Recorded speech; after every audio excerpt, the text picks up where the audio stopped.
আমার পরিবারের মানুষ কাছে, শরীয়তপুরের মানুষ কাছে আমি দায়বদ্ধ, মানে শব্দটা বলছি দায়বদ্ধ।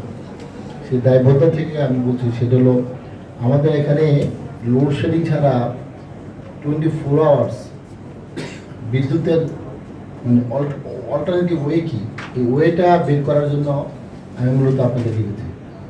আপনার কাজটা আমাদের শরীয়তপুর আমার এই 3 উপজেলা থেকে শুরু করেন, তারপর বাকি উপজেলাগুলো শুরু করেন, পুরো জেলার কাজগুলো করতে হবে। আপনি শুরু করবেন আমাদের এখান থেকে।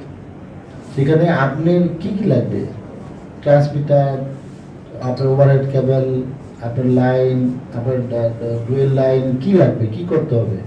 এলসি যদি আমাকে 20 মেগাওয়াট বা 30 মেগাওয়াট এক্সট্রা দেয়, তাহলে অ্যাটলিস্ট আমরা শরীয়তপুরের যে আচ্ছা, ওটার জন্য আমার উপজেলাগুলো একে আমি ভালো বিদ্যুৎ দিতে পারবো। ওটার জন্য কি আমার কেয়ার বিষয়ে আপনার কিছু বলার দরকার নাই। আমি সবার কিছু আহ্বান জানাচ্ছি, বিনীত অনুরোধ রাখছি, যারা গ্রাহক তারা দয়া করে বিদ্যুৎ বিলগুলো নিয়মিত দেওয়ার জন্য সবার কাছে আমি বিনীত অনুরোধ করছি।